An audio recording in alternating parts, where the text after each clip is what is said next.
Welcome to the Unitarian Universalist Westside Congregation. This is a very special day. It is a time of an ancient pagan festival.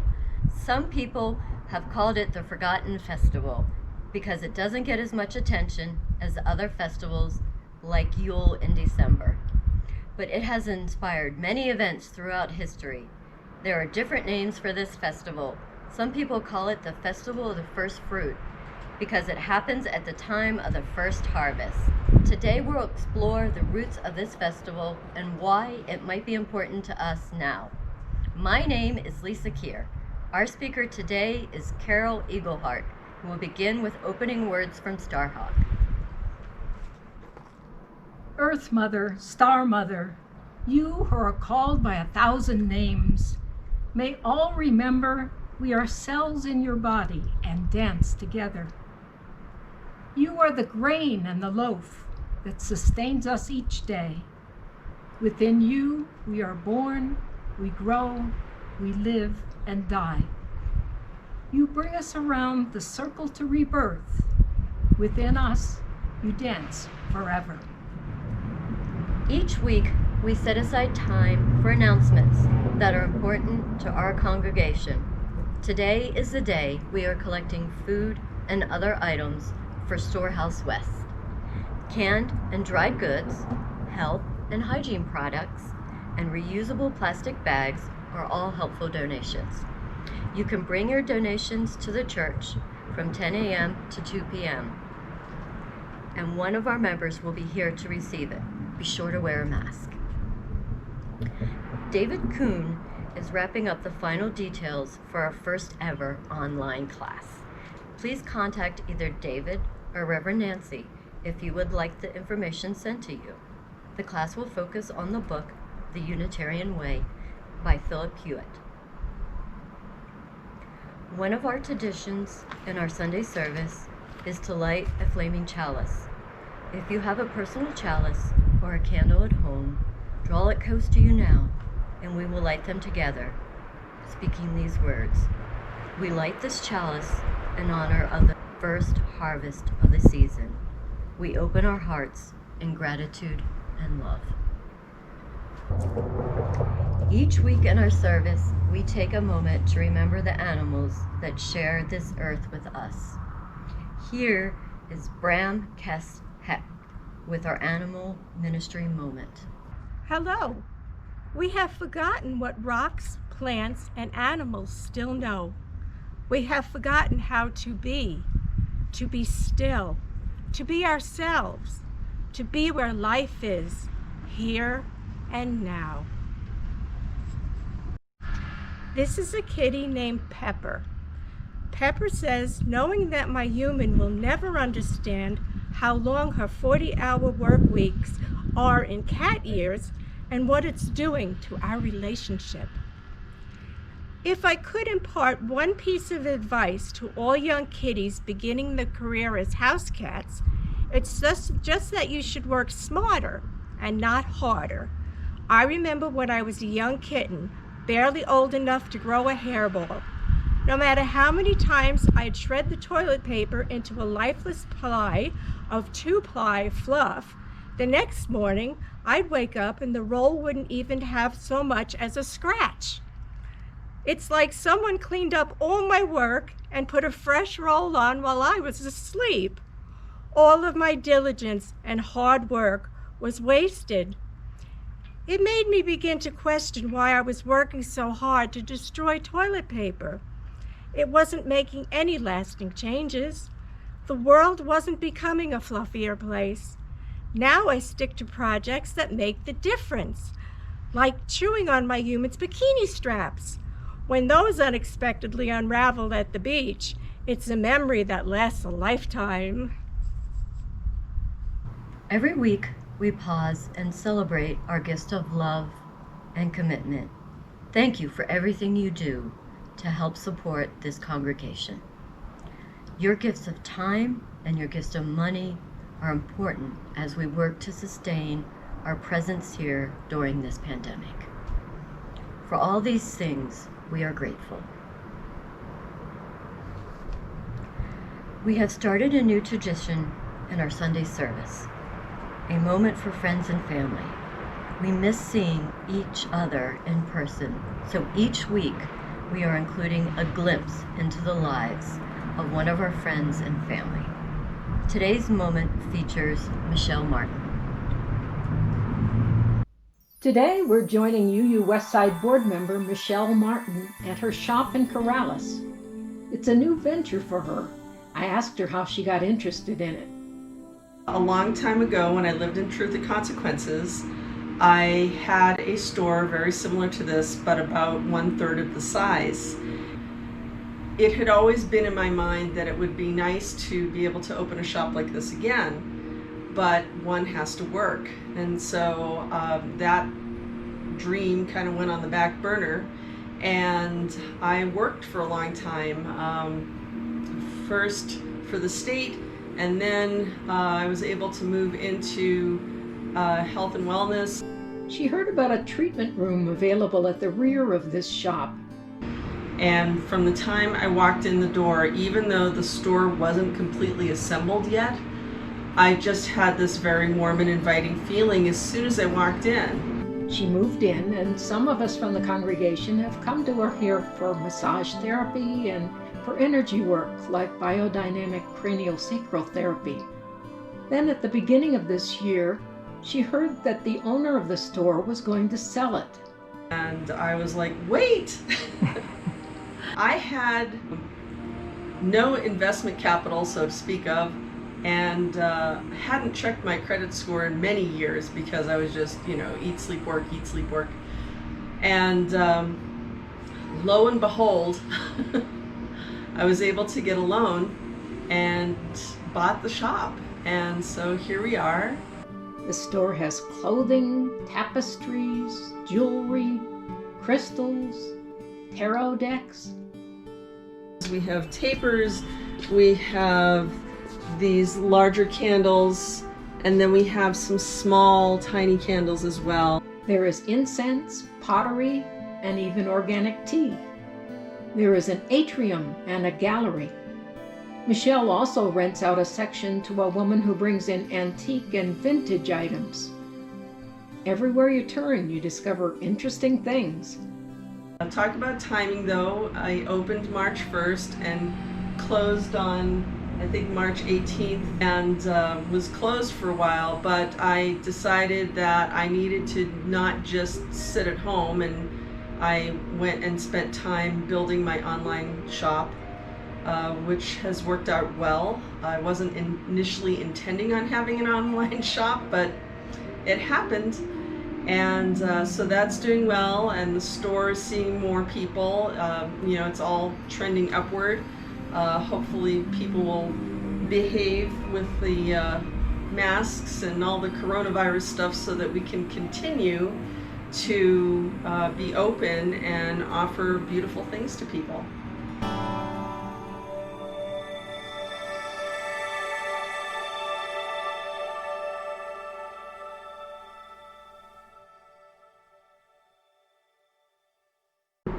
One of the principles of Unitarian Universalists is respect for the interdependent web of all existence.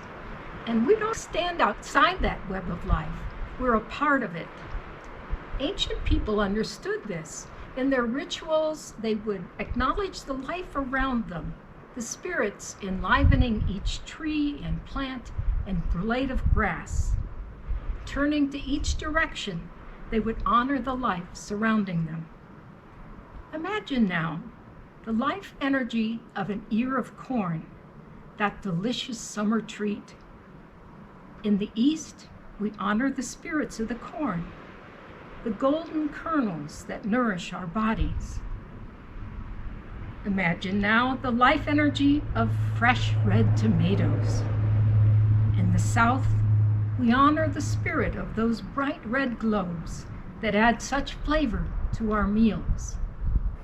Imagine now the life energy of grapes. In the West, we honor the purple fruits that bring us juice and wine. Imagine now the life energy of apples. In the North, we honor the spirits of the apples, the crisp fruit that brings sweetness to our lives. For all these plants and many more, we offer our thanks. It is time for a moment of centering. Breathe and enjoy these images. We hope that they will help you find your center.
We celebrate community and our common humanity each week by recognizing important moments in our lives, times of birth and death, hospitalizations and homecomings, birthdays and anniversaries.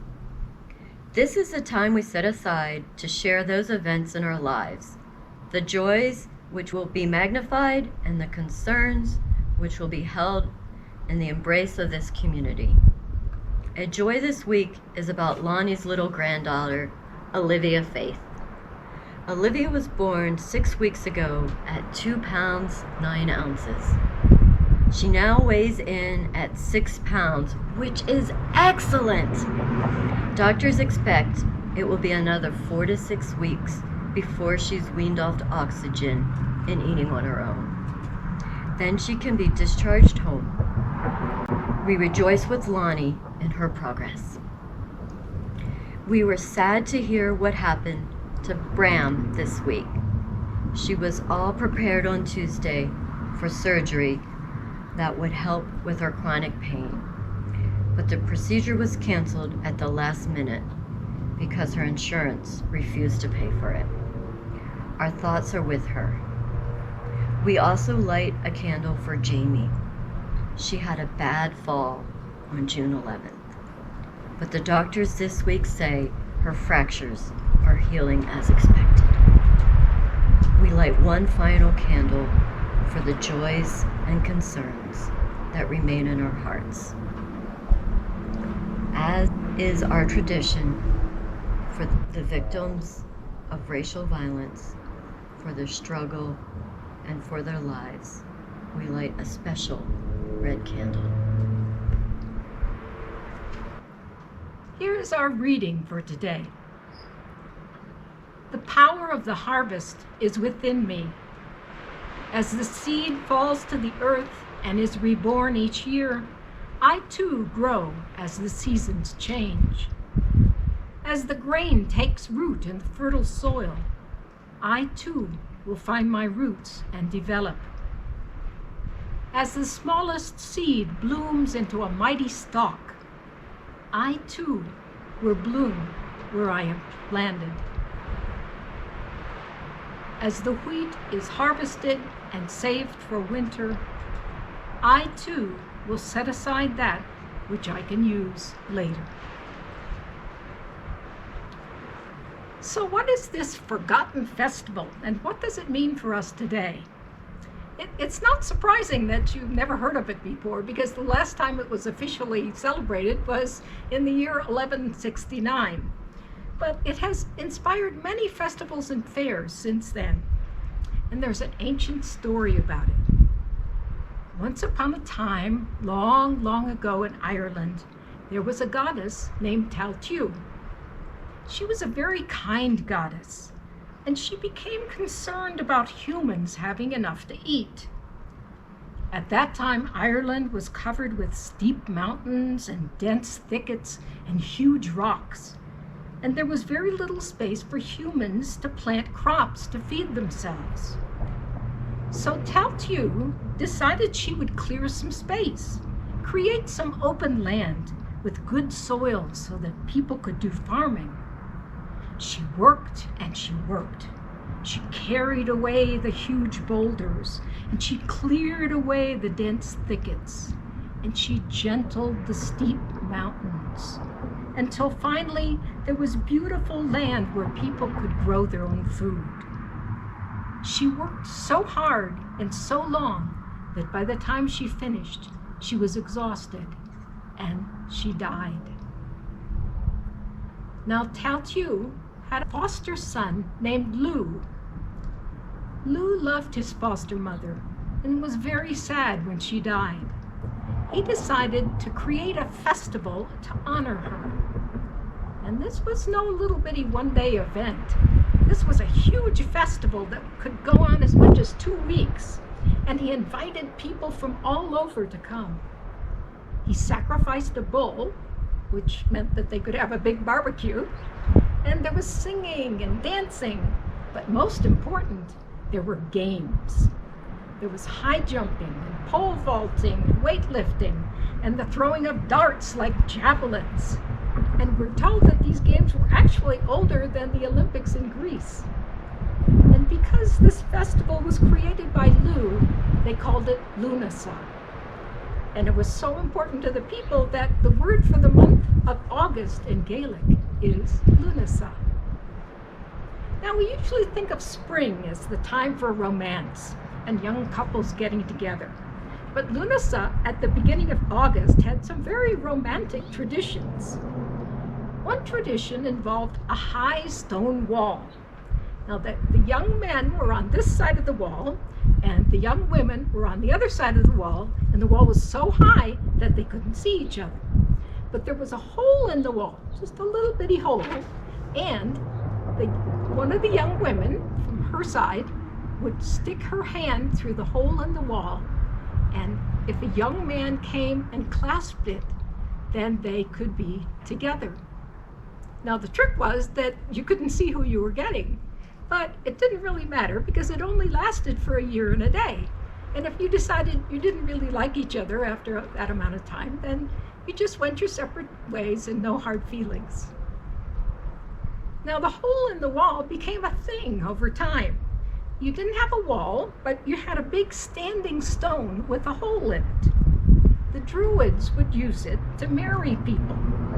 The couple would walk around the stone 3 times, once for the past, once for the present, and once for the future. And then the woman would step up and put her hand through the hole in the stone. The young man would clasp it, and they would say their vows together. It was very old magic. And even today in Northern Ireland, there's a standing stone with a hole that people use to go and get engaged. In fact, if you go there, you'll often see flowers placed there in honor of it. Another Lughnasadh tradition that remains in Ireland is Bilberry Sunday, where young people go up into the mountainside to pick bilberries, which are sort of like blueberries. It's always been an excuse to pair off because they weren't expected to come down again until nightfall. And as our friend John in Ireland put it, there may be a little bit of rumpy bumpy, and 9 months later a baby would be born. So the time of Lughnasadh is not only about the fertility of crops, but the fertility of people as well. Traditionally, the young men would thread the bilberries into bracelets for their girlfriends. And then when they came down from the mountain, there would be singing and dancing, and of course, food. They would bake the bilberries into tarts or a kind of a quiche. So what do we know about Lugh, who created the festival of Lughnasadh? We know that he's a strong warrior. They call him Lugh Longarm, possibly because of the spear that he carried. In the stories about him, he stands for good in the battle of good and evil. There was a malevolent force that hated humans and brought cold winds and storms to try to destroy the crops that the people had planted. But Lugh fought against that evil presence, defending the grain and helping it survive to feed humankind. I was talking with Lisa Keir about Lugh. She actually has a tattoo of him on her shoulder. She said, the Celtic sun god Lugh was a fierce warrior, and he's a symbol of perpetual life and energy. When I look at the tattoo of him on my shoulder, it reminds me that I'm so much more than this human body. I too am part of the circle of energy that is called life, and therefore I should strive to act in a way that is just and right, as my action will ripple out to the entire web of life. There's a story about Lugh as a young man showing up at the court of the king at Tara. He demanded to enter the court. The gatekeeper was astonished and asked, what is your craft? No one enters Tara without an art. Lugh said, I'm a carpenter. The gatekeeper said, we don't need a carpenter, we already have one.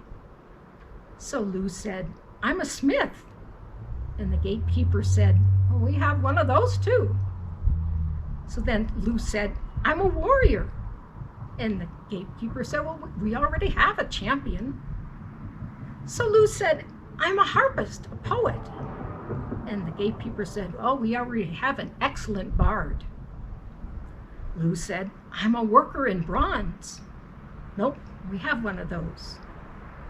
I'm a healer. Nope, we have one of those too.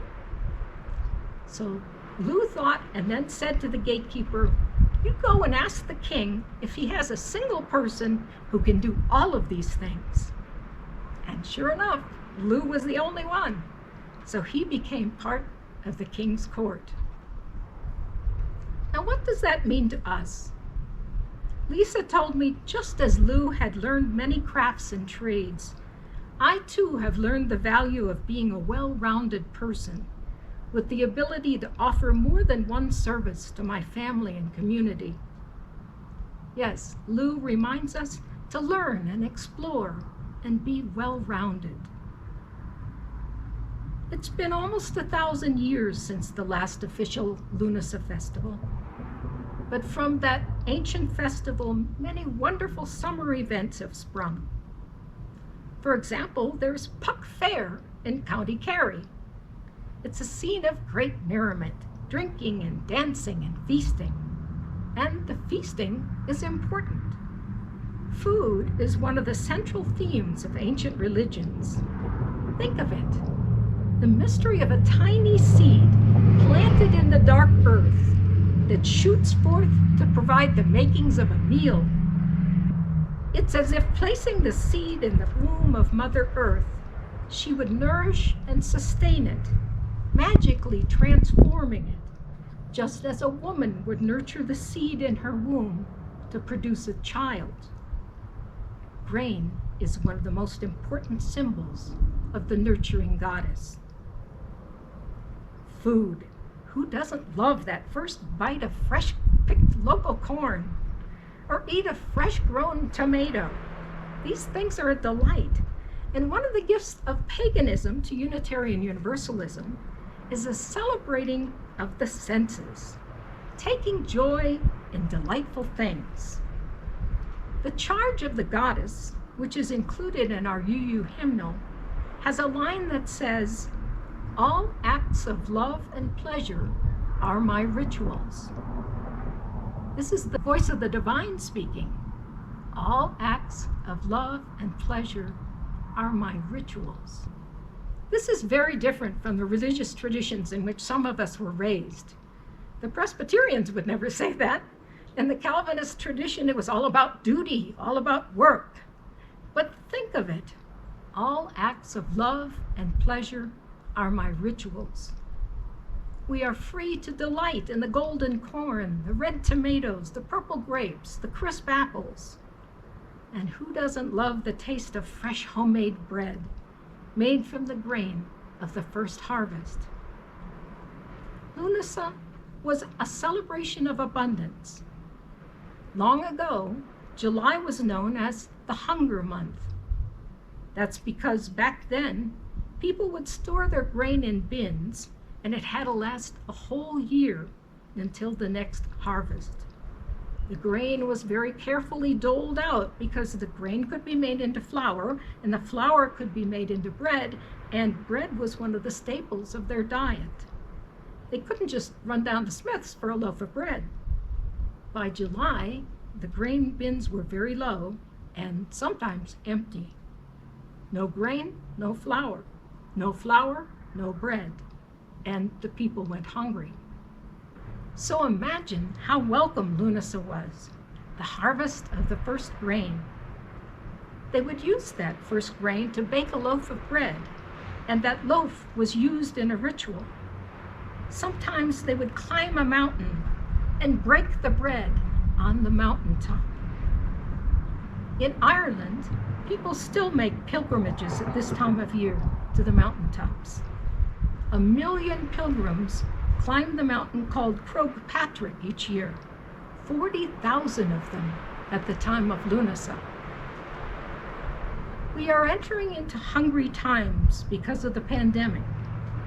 A report from the United Nations says that the pandemic could push up to 132 million people into hunger by the end of 2020.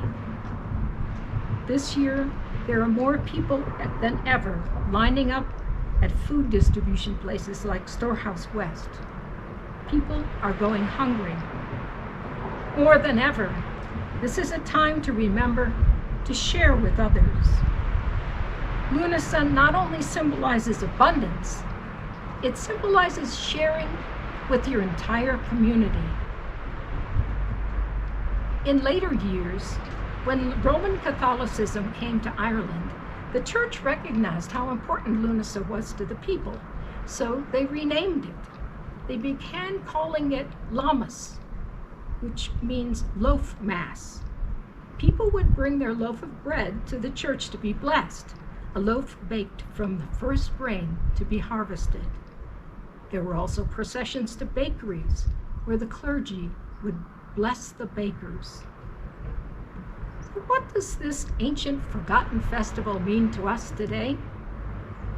If you're within the sound of my voice, you are alive. Yes, despite all that has happened, you're alive. Celebrate. If you live with someone you love, go and hug them. If not, reach out by phone or computer or even pen and paper to tell someone how much they mean to you. Do something fun. Play games like the Lughnasadh. Turn on music and dance in your living room. Laugh and sing out loud. And don't forget food. Go to your pantry and find food that you can share with others who are in need. Or go to the store and do a special shopping trip for food to share with those who are less fortunate. If you do it today, you can bring it to the church between 10 and 2, and one of our members will take it to Storehouse West for you. Choose your favorite food to eat today and eat it with great delight. Remember, all acts of love and pleasure are my rituals. That's the spirit of life speaking. It's time to extinguish our chalice now. If you have a chalice or a candle at home, draw it closer to you and we will extinguish them together. with these words. We extinguish our chalice, but the flame of life leaps high in our hearts. Blessed be. We thank the spirits of the four directions, the spirits of the apples and the grapes and the tomatoes and the corn, for being with us and reminding us of the gifts of the earth. Go forth and celebrate. Enjoy the tastes of the August fields and orchards. Enjoy music and laughter and love. You are alive. Blessed be.